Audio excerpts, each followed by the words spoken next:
So my thesis, Smell the Roses, it was also from Professor Dawes' class, from the pet store. There is a pet store that's also removed as well from this story. So let's get started, I guess. Pull off my copy. Christmas had thrown up in the therapy room. Small dollar store trees dotted the four corners, all conjoining festive colors of mint green and pulsing red. Rainbow lights hung from ceilings and door frames. Lights sputtered from Dr. Bandon's desk. "All I want for Christmas is you," blasted from the speakers. Jordan's got tight and twisted at the lyrics. He made a fool of himself proposing to Stephanie by terribly singing this to her. Now, the fear of her judgment made his skin crawl. After introductions, they sat on opposite ends of the couch. Jordan clasped his sweaty hands. Stephanie crossed her legs. Dr. Bandon had a faraway aura of a deep thinker. He had thick-rimmed glasses, dark hair, and a firm handshake. His clipboard lay on his lap while he interlaced his fingers and leaned forward with an expectant look. Dr. Bandon's intensity pinned him to his seat. Jordan cleared his too-dry throat. "So, I see you have trees here." He flicked one of the tree's branches in an attempt to not talk further. Dr. Bandon opened his mouth. Before he could get a word in, Stephanie interjected. "What is it with you and trees? They're delightful." Dr. Bandon held up a calming hand. "Maybe we should get to more of the general reasons for your visit. We can handle the tree obsession in a later session." "Our marriage doesn't just feel as happy as it used to be," Jordan said quickly, wanting to get this across. He wanted to convince Dr. Bandon the relationship could be saved, not something doomed to tragedy. "How it used to be." "How did it used to be?" Dr. Bandon asked, twirling his pen. "Could you each describe a memory you both recall? This is so I can get a better understanding." Jordan spread his hands. "Well, I would say when we met at that concert, and that wasn't when we were happiest, though." Stephanie uncrossed her legs. "We were happiest when I still played piano, though I don't miss your singing." A small smile belied her words. "Thank you for that, Stephanie." Dr. Bandon's eyes lingered over his glasses on Stephanie before moving back to Jordan. "Jordan, could you continue?" Jordan felt a spark of relief. "We met there in college when she was tearing up that mosh pit. I knew then that I would spend the rest of my life with her." He dared to look at her. "She became the best part of me." "Back to your hopeful shtick?" Stephanie snapped. Jordan choked down his retort. "All they did was live in hope." Dr. Bandon lifted an eyebrow. "Hopeful shtick?" "He's under the impression that hope will solve all our problems." Stephanie shook out her hair, perfectly coiffed as per usual. "That is not what I said." Anger flared inside Jordan, hot and malignant. Her words infiltrated his psyche. "You're naive. You don't commit. You have too much hope." Dr. Bandon held the hand, stopping the bubbling argument.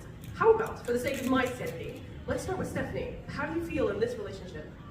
Stephanie took a deep breath, as if exasperated by waiting so long. "I can't be my own person when we're together." She looked distant when she faced Jordan. Her face won.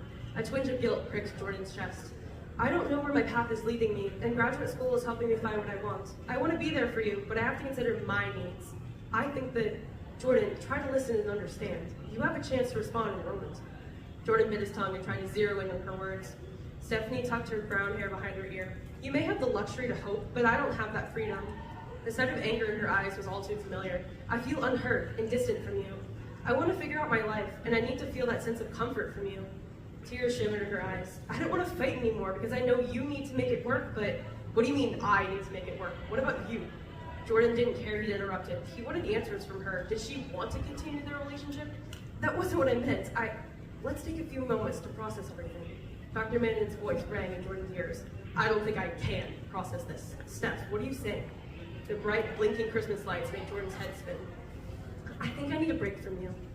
Shock shot through him, instant and unforgiving.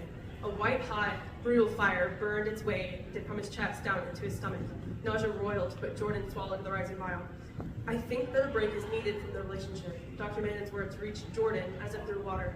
He couldn't immediately register their meaning. "Sounds good to me." A door slam followed her words. "A break." She said a break. The walls began to close in. Jordan's windpipe clinched shut with hysteria. Something cold grabbed his hands, tight like a vice. "Breathe, Jordan. Just breathe." He tried to follow the commands. Deep breaths only choked him more. He coughed over and over until his breathing finally slowed. Mannon's face came into focus, creased with calm concern. "Better?" he asked. Jordan ignored the question. "Did Stephanie leave?" His heart lurched at the thought. "Yes," Dr. Bandon replied, returning to his chair. He handed Jordan a paper cone filled with water. "Drink." He drank, full and deep, and felt his thoughts settle. "What just happened?" "You had a panic attack. That's normal in situations like these, an ultimatum that changes your life's direction, and this was sprung on you, so it's natural to feel uncertainty. Dr. Manning put a hand on his shoulder. But it's just as much as your choice as it is hers. Jordan's shoulders slumped, exhaustion hitting him like a damn truck. Dr. Manning assured him that he'd send the details of the separation later, since Jordan was in no state of mind to process it now. It's an opportunity to take some time for yourselves. You can truly know if you're meant to be together with someone if you spend all the seasons with them. Take this time to discover who you are outside of each other. I just need to be with her to fix what you need, Dr. Manning said, his voice calm but insistent. It's a break. Jordan walked out, starting to feel a loss he couldn't begin to understand yet. Months later, the heavy smell of expensive wine wafted from the entrance of a supposedly uppity Italian restaurant Stephanie had picked called O'Charlie's. Jordan peered at the flowers that framed the small outside gardens. Several raindrops fell on his jacket, the water weighing down the flower petals. Inside, the hostess led Jordan to the table. He gaped at Stephanie. Her dress flowed from her shoulder down her lush curves, its color deep rose. Her lips shone scarlet. His wife's curly dark hair tumbled down in ringlets. Her hair, accentuated by the chandelier and single candle, shone with bursts of gold, causing her blue eyes to gleam. He took her in, a blush creeping up his cheeks. The Stephanie he'd met in college had a much different gape, with a quiet beauty only few would notice. Glasses covered her face back then, and she'd never worn anything fancier than a t-shirt. Now, he knew he'd never be good enough. He fidgeted with his shirt cuffs, also red. They'd worn matching colors without coordinating.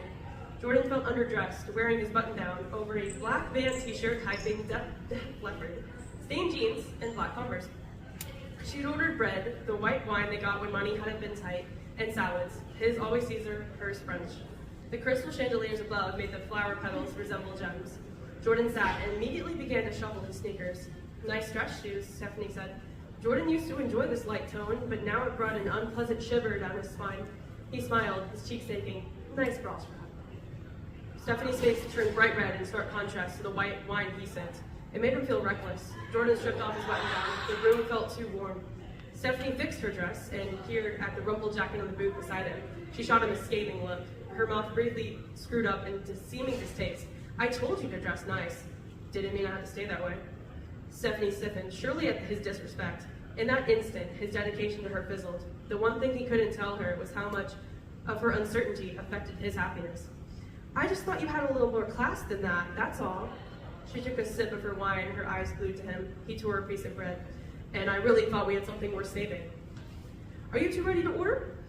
The waiter's name tag read Lionel. Stephanie's white knuckles indicated to Jordan she was beyond speech. That was fine. Hey, yeah, he said. I'll do the lemon ricotta pasta and she'll do the butter noodles, extra farm. Lionel nodded, jotting the order down and leaving them. He turned back to her. Able to talk yet? That was uncalled for. I didn't think it would be a big deal. He shrugged his shoulder. I just did it for you. Just like he'd been so consumed in changing himself for her for the past 2 years. He wanted to be what she wanted him to be. Less impulsive and seemingly more patient with her self-discovery, always waiting for or forgetting his needs. Jordan tried to remain happy with Stephanie, but something along the way of this separation had diverted his original desire. In doing what he thought she wanted, he kept all his attention on what he thought she needed. He could recognize that much from Dr. Manning at least. Stephanie drained her wine glass. I thought I made it clear I don't need you to do things for me. Yeah, you have. The two of them were husks, their true colors shining raw on that bitterly cold night in November, when Stephanie screamed Jordan out of their shared apartment. The waves of dread hit him with such power. He felt like a sailor lost at sea without a boat, doomed to be trapped beneath Stephanie's waves of insensitivity. She didn't even bother contacting him in the last 5 months, rather than the recommended 2. Stephanie completed her graduate degree. From her portfolio on Dior's website, he gathered she'd finally gotten everything she wanted as an ambitious graphic designer. He'd only wished her desires included him in the picture. Jordan's heart strained, caught in an awkward limbo, unsure of the destination. Lettuce crunched, various people swept by their table. Blinking glass echoed around them, almost like they'd fallen in the same monotonous routine of their separation. The tension grated on his frayed nerves. Should we get dessert? I bet if we tell the waiter it's our anniversary, we'll get it for free. Jordan pulled his gaze up from his salad. He kept his features still, void of emotion. She typically changed the subject when she wanted to avoid discomfort. Stephanie bit her lip, hands in the folds of her dress, and nervously twiddled her thumbs. Steph had always placed her hands with intention. Unlike Jordan, who had nearly drowned his in spilled coffee when their quiet cohabitation had first begun. A few months prior, they had just woken up from a night of her sad piano music and his silent tears. and were stumbling around each other in their efforts to avoid all contact. Stephanie flipped her perfectly made fried eggs onto one of their chipped Fiesta plates. She wore an oversized white shirt falling to her knees, and he realized with a pang that it was his shirt. His core went molten at her quick gaze. Lust had tried to persuade his deep, sleep-deprived mind to admire her legs, but he averted his gaze before his thoughts grew too erotic. He focused on flipping on the Keurig cup, pressing it down. Steph cleared her throat and Jordan whirled. Her eyes indicated the water cup on the counter. Jordan nearly swore, sweeping past her to pour water into the coffee maker. He felt his ears burning and his cheeks flare crimson. Jordan pressed the button without looking. He scoured the fridge for the leftover pizza. Eating it straight from the box meant there was no need for a plate, and Stephanie couldn't say shit about it. Jordan! Stephanie's shrill yell was odd to hear after so many hours of silence. She ran behind him, and he turned to see the coffee overflowing. Fuck! He scrambled, throwing down the pizza slice and mopping up what he could with a spare towel. Despite tripping over him, Steph still managed to gracefully collect more paper towels while pulling the mug away from the spill. The coffee sloshed over the rim. She met him at the sink at the same moment he went to wash the searing pain with cold water. Steph washed her hands, but he could tell she was trying hard not to laugh. He'd wiped the spilled coffee from the mug to try to save the remnants. Jordan jolted at the sound of smashed glass on the restaurant ceramic floor. What the fuck? Stephanie jumped. Her foot jostled against his leg, bringing him back to this laughless moment. Lionel appeared at their table. He balanced their plates of pasta on his hands. Sorry about the commotion, he said with an apologetic smile. No problem, but I need kind of a quiet night. Jordan handed back his plate, wincing at the heat. Could you box this up for me? Of course. Lionel left without another word. I'm sorry, I didn't realize I married someone that still has bedtime, Stephanie said. Jordan bristled at her comment. Her words finally punctured this perfect illusion. I'm sorry, do I embarrass you? Stephanie's eyes widened. The candlelight magnified a cold gleam, morphing their clear blue to ice. Is that what you think? Everything I do, you have an opinion about. From the way I dress, to the way I spend my time, to the way I've chosen to live. You judge me for my optimism and try to bring me down with you. Jordan took off his ring and set it in front of Stephanie's glass of wine. Not anymore. I'm done. Stephanie leaned back, arms crossed. So that's it then. A haughty, flared resentment clenched his chest, prying away breath. At the end of the day, she was someone who did not value him. He learned to breathe around the ache in his chest put there by her, instead letting its pressure soothe him. Stephanie reached out her hand, but he pulled back. We lean on each other, she said. We listen. We don't fight when we get tired or overwhelmed, especially on long nights. She met his gaze. And we don't leave when things get hard. I'm not leaving just to get away from you. Her familiar manipulation sickened him. He'd had enough of her condescension and blaming. He pulled his hands into his sleeves. His hands shook, but he would not let her see that. You know that, right? Stephanie sipped her wine, the rim staining. You might as well be. He wanted to slam his hands on the table and flip it, shatter all the crystalline glasses and spill wine on her dress. Why was it so hard to understand he had feelings too? That she wasn't the only one affected? I don't want to get back together. He felt naked in the confession, but steel coated his voice. I don't want to be with you, Stephanie. Not anymore. He stared at the scene before him, the drink bubbles rising, the food lying uneaten, and his ring sitting unworn on the table. She appeared hurt by what he'd said, but he couldn't care anymore. Jordan had to put himself first.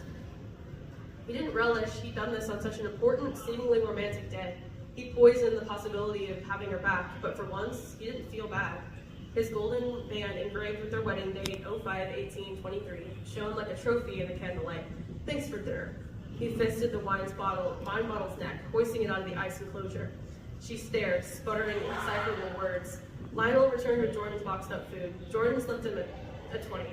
With a two-finger salute to the waiter, he hooked his jacket over his shoulder and walked out. He didn't hear Stephanie's response. Besides, nothing she could say would affect his decision. The warm pastel flowers stood planted outside, looking freshly watered and alive. Jordan gazed at them, inhaling the refreshing spring air. He'd have to explain a lot to many people, and it wouldn't be the last time he'd see Stephanie, since they'd officially filed for divorce. But at this moment, Jordan took in the surrounding nature and felt the ache inside his heart finally ease. Thank you.